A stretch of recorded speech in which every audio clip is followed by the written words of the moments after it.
ಉದ್ಯಾನವನ ಎಂದಾಕ್ಷಣ ಹಸಿರು ಮರಗಿಡಗಳು, ತಂಪಾದ ವಾತಾವರಣ, ಮಕ್ಕಳಿಗೆ ಆಟದ ಉಪಕರಣಗಳು ಮತ್ತು ಆಕರ್ಷಕ ಪ್ರತಿಮೆಗಳು ಕಣ್ಣಿಗೆ ಕಟ್ಟುತ್ತವೆ.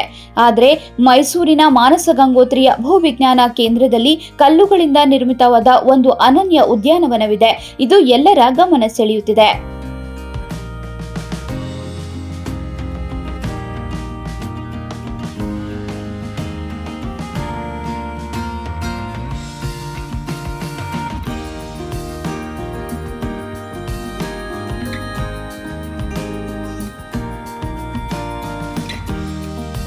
ಈ ಭೂವಿಜ್ಞಾನ ಕೇಂದ್ರವು ಭೂಮಿಯ ಒಳಗಿನ ವಸ್ತುಗಳಾದ ಮಣ್ಣು, ಕಲ್ಲು, ಮರಳು ಮತ್ತು ಖನಿಜಗಳ ಬಗ್ಗೆ ಅಧ್ಯಯನ ನಡೆಸುವ ಕೇಂದ್ರವಾಗಿದೆ.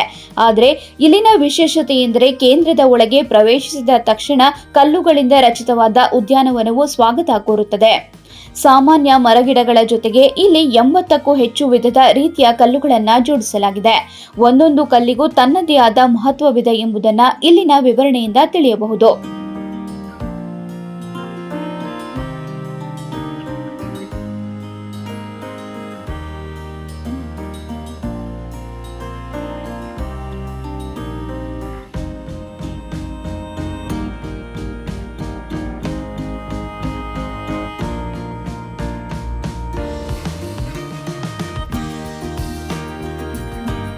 ಈ ಉದ್ಯಾನವನದಲ್ಲಿ ಅನ್ಕೋರ್ಸ್ಡ್ ರ್ಯಾಂಡಮ್ ರಬಲ್, ಕೋರ್ಸ್ಡ್ ರಬಲ್ ಮ್ಯಾಸ್ರಾನಿ, ಬಹುಭುಜಾಕೃತಿಯ ಅವಶೇಷ ಕಲ್ಲು, ಫ್ಲಿಂಟ್ ರಬಲ್ ಮ್ಯಾಸ್ರಾನಿ, ಆಶ್ಲಾರ್ ಕಲ್ಲು, ಆಶ್ಲಾರ್ ಫೈನ್ ಮ್ಯಾಸ್ರಾನಿ, ಬೆಣಚು ಕಲ್ಲು, ಚಪ್ಪಟೆ ಕಲ್ಲು, ಅಮೃತ ಶಿಲೆ ಮುಂತಾದ ಕಲ್ಲುಗಳನ್ನು ಪ್ರದರ್ಶಿಸಲಾಗಿದೆ.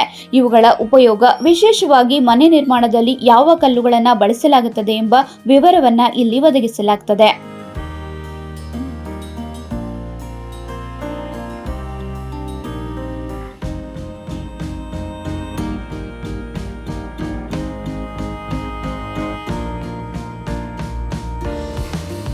ವಿದ್ಯಾರ್ಥಿಗಳಿಗೆ ಈ ಕಲ್ಲುಗಳ ಬಗ್ಗೆ ಅಧ್ಯಯನ ಮಾಡಲು ಸಹಕಾರಿಯಾಗುವಂತೆ ಈ ಉದ್ಯಾನವನವನ್ನು ರಚಿಸಲಾಗಿದೆ. ಪ್ರತಿದಿನ ಈ ಕಲ್ಲುಗಳನ್ನು ಗಮನಿಸುವ ಮೂಲಕ ವಿದ್ಯಾರ್ಥಿಗಳು ತಮ್ಮ ಜ್ಞಾನವನ್ನು ಗಟ್ಟಿಗೊಳಿಸಿಕೊಳ್ಳಬಹುದು. ಈ ಉದ್ಯಾನವನವು ಕೇವಲ ಹಸಿರಿನಿಂದ ಕೂಡಿದ ತಾಣವಲ್ಲ, ಬದಲಿಗೆ ಒಂದು ಜೀವಂತ ಮ್ಯೂಸಿಯಂ ಆಗಿ ಮಾರ್ಪಟ್ಟಿದೆ. ಇದು ಶಿಕ್ಷಣ ಮತ್ತು ಪ್ರಕೃತಿಯ ಸಂಯೋಜನೆಯ ಸೊಗಸಾದ ಉದಾಹರಣೆಯಾಗಿದೆ. ಭೂವಿಜ್ಞಾನದಲ್ಲಿ ಆಸಕ್ತಿ ಇರುವವರಿಗೆ ಈ ಕೇಂದ್ರ ಭೇಟಿಯ ಯೋಗ್ಯ ಸ್ಥಳವಾಗಿದೆ.